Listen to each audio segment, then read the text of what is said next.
চুঁচুড়ার কৃষি বিজ্ঞান কেন্দ্রে গ্রামীণ যুবক যুবতীদের স্বনির্ভর করার উদ্দেশ্যে হুগলি জেলা প্রাণী সম্পদ দপ্তরের দ্বারা আয়োজিত আজ এক প্রশিক্ষণ শিবিরের উদ্বোধন করা হলো।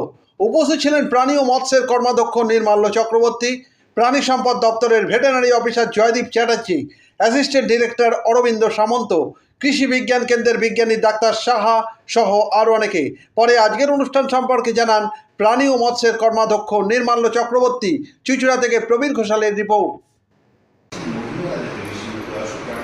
বাড়ি থেকে মহিলাদের মধ্যে সহজাত প্রবৃত্তিতেই যে মাদারলি হুড অর্থাৎ সেই মাতৃত্ব বোধটা শুধু বাচ্চার ক্ষেত্রে লাগলে হুগলি জেলার পানি সম্পদ দপ্তরের দ্বারা আয়োজিত এক আমাদের গ্রামীণ যুবক এবং যুবতীদের প্রশিক্ষণ শিবির, অর্থাৎ গ্রামীণ যুবক এবং যুবতীদের যাতে স্বনির্ভর করে তুলে দেওয়া যায়, স্বনির্ভর করে তুলতে চেষ্টা করছেন আমাদের মাননীয় মুখ্যমন্ত্রী। আপনারা জানেন শ্রীমতী মমতা বন্দ্যোপাধ্যায় চাইছেন যাতে স্বনির্ভর গোষ্ঠী বাড়ুক, স্বনির্ভর মানুষ নিজের পায়ে দিয়ে দাঁড়াক।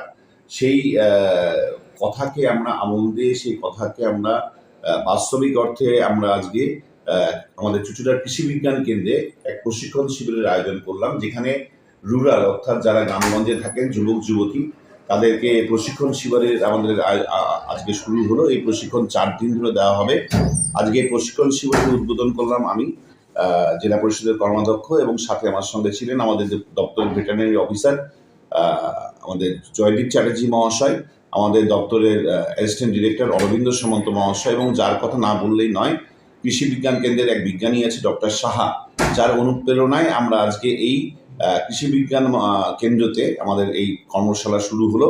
আগামী 4 দিন ধরে এই প্রশিক্ষণ শিবির চলবে।